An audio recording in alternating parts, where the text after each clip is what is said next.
Static force हम लोगों ने ये ऑब्जर्व करा कि जब एक चार्ज बॉडी को दूसरी एक चार्ज बॉडी के करीब हम ले आते हैं तो उन चार्ज बॉडीज के बीच में फोर्स लगता है और उस फोर्स को हम लोगों ने क्या नाम दिया, इलेक्ट्रोस्टैटिक फोर्स का।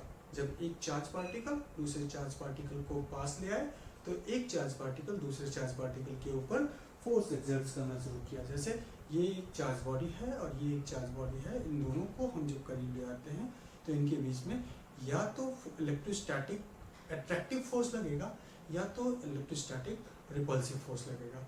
अगर इलेक्ट्रोस्टैटिक फोर्स लग रहा है और ये फोर्स और रिपल्सिव है, इसका मतलब इन दोनों के ऊपर जो चार्जेस हैं वो लाइक चार्जेस हैं, इधर नेगेटिव और positive. But if we bring the two body close to each other, they will exert electrostatic force, and this force is if attractive, it means the charge on the two body will be opposite in nature, either positive or negative। तो इसी चीज को मैंने लिखा है यहाँ पे कि जब हम लोगों ने इलेक्ट्रोस्टैटिक फोर्स की स्टडी करी तो उस इलेक्ट्रोस्टैटिक फोर्स की स्टडी में हम लोगों ने ऑब्जर्व किया कि if two charge particle being near to each other, they exert electrostatic force। वो क्या करते हैं, एक दूसरे के ऊपर इलेक्ट्रोस्टैटिक फोर्स एक्सर्ट करते हैं और ये force, the force will be repulsive if the charges are of same sign और नेचर। रिपल्सिव होगा कब, जब चार्जेस का नेचर कैसा हो, सेम हो।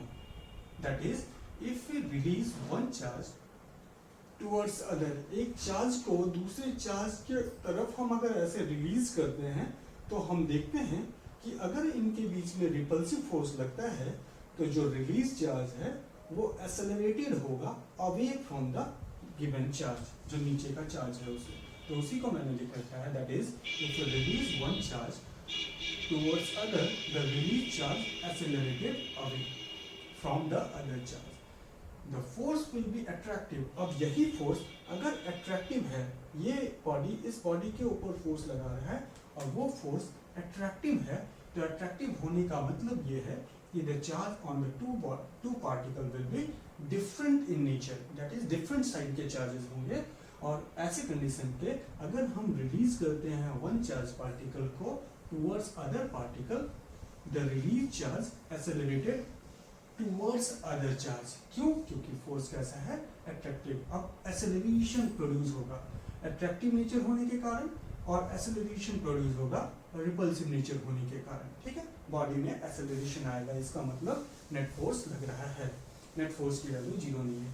द फर्स्टली इस स्टेटमेंट को जो हम लोगों ने एक्सपेरिमेंट परफॉर्म किया, इस एक्सपेरिमेंट के बारे में पढ़ा, उसको सबसे पहले इस एक्सपेरिमेंट को परफॉर्म करके इसके रिगार्ड्स इक्वेशन दिया था हमारे चार्ल्स ऑस्टिन डे कूलम्ब्स ने।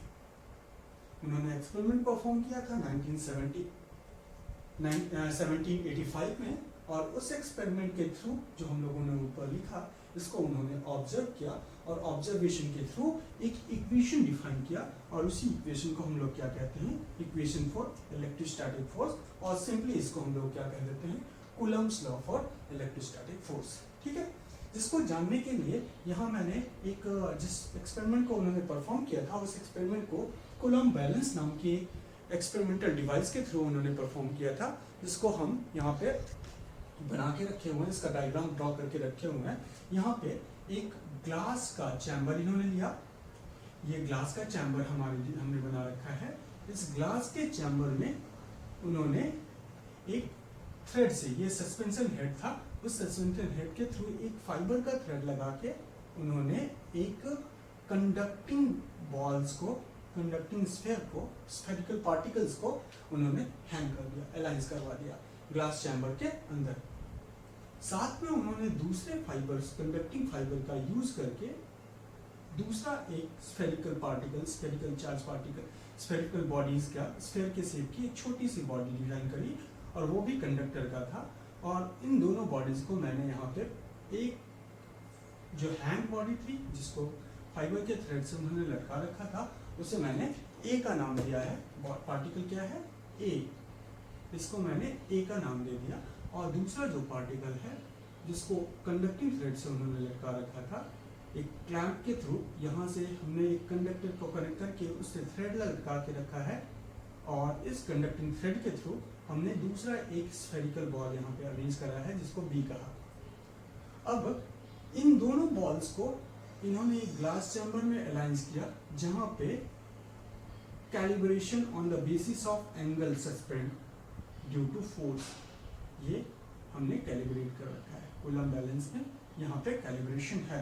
अब ऐसे कंडीशन पे अगर इस कंडक्टिंग चार्ज बॉडी के ऊपर अगर हम इस कंडक्टिंग बॉल के ऊपर चार्ज देते हैं तो उस चार्ज के कारण ये बॉल ए के ऊपर इंडक्शन के कारण चार्ज आएगा और इन दोनों के बीच में लेट ये एक हम कह लें कि हमारे पास ये एक बॉल था, ये बॉल का शेप है जो मैंने बी को बना रखा है और ये ए, और इसको जैसे ही हम लोगों ने इस एक बी के ऊपर चार्ज दिया जो कि यहाँ पे डायग्राम में दिखाया गया है, तो चार्ज देने के कारण ए बॉल के इस फेस पे चार्ज आएगा और इस फेस पे चार्ज आएगा जिसके कारण इसके बीच में या तो अट्रैक्शन होगा या तो रिपल्सन होगा। एंड दैट मोड ये दोनों के बीच में कुछ ना कुछ एंगल सबटेंड होगा लाइक दिस। हमने एक चार्ज बॉडी लटका रखी है, दिस इज बी, और यहाँ से हमने देखा कि ये हमारे पास ये ए बॉडी है। अब ऐसे कंडीशन पे अगर बी और ए के बीच में रिपल्सन होता है तो हम देखेंगे कि बी अपने जगह से कुछ एंगल सबटेंड करेगा जो अभी देखेंगे। कूलम्ब बैलेंस का अभी मैं डायग्राम आपको शेयर कर रहा हूँ, उस डायग्राम को आप देख लीजिए।